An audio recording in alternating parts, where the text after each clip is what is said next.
that was my next follow-up question. Did any point in time in your journey did you feel like giving up USMLE completely?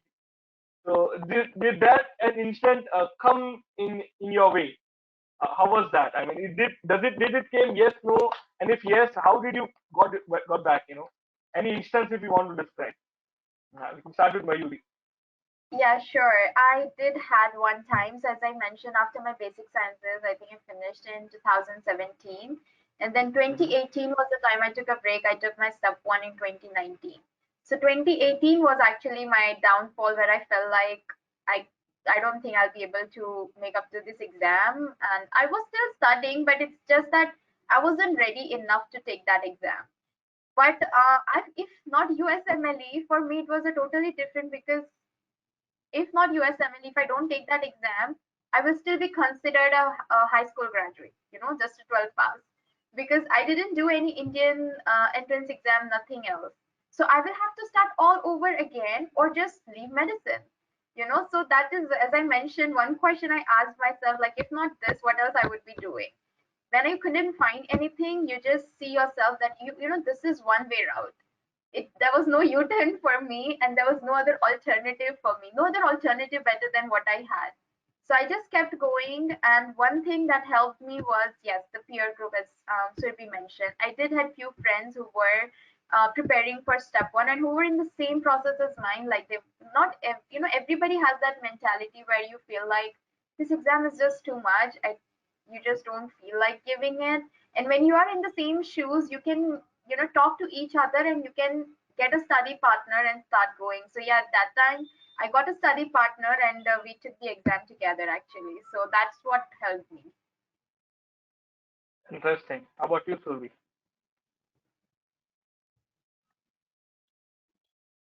So I made like the short answer to this would be no. That at no point did I feel like giving up USMLE completely because I didn't give myself an option.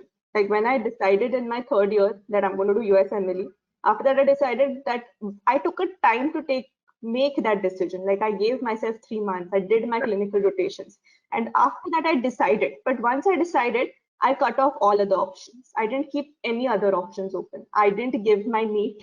I didn't give any other exams. And it was like I threw myself in the middle of the ocean and now I just had to swim. Because if you give yourself options, then you're going to be like, this can also happen, this can also happen. The only way to do it is just not have any other options. You just have to do this. Like it's a do or die situation.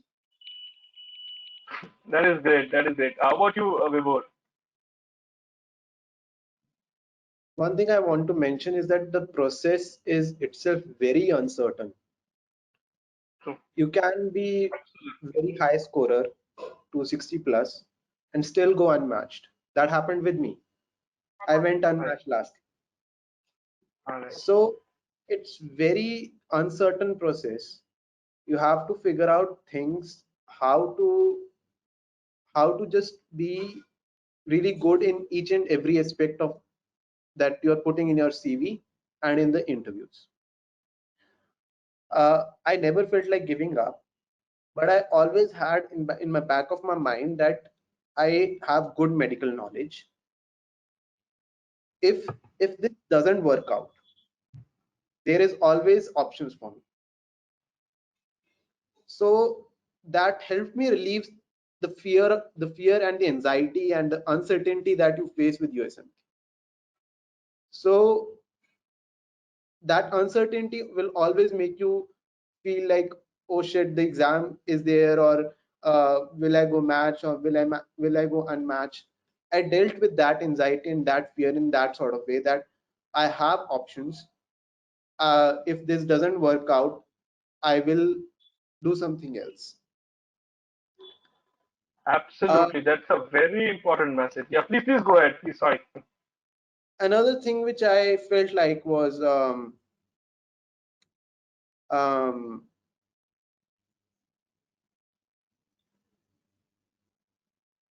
I did I never felt giving up, but yeah, I never felt like giving up, but I always felt like there are options for me.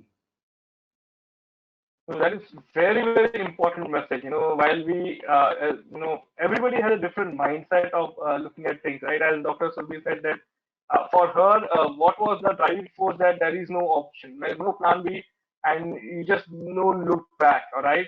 Uh, and as Dr. Vibhor said, it is also important for your mental stability. And as the process answer, and I completely agree with it, and you should have that comfort that life will take you somewhere. All right. So it's not that this is the end of the journey. Unfortunately, I'm sure many of you are aware.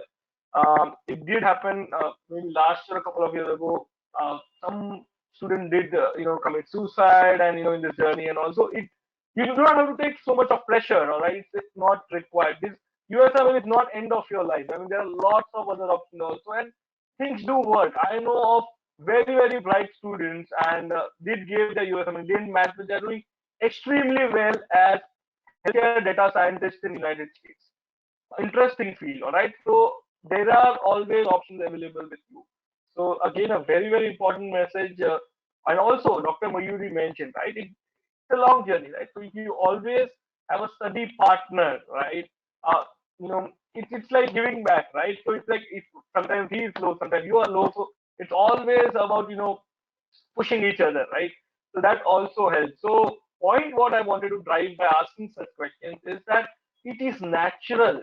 A lot of you are in this journey and you might feel that ये बहुत ज़्यादा exhausting लग रहा है या बहुत ज़्यादा uh, impossible लग रहा है at some point of time. Due to the parallel commitments, believe me, each one of you, either you have a med school or you're doing an internship or you're practicing. We are practicing Civic and we are writing these USMLEs as well. So I'm sure these challenges are there, and at times things become very overwhelming. But there are ways out, right? How do you approach it? All right. So that was the message actually.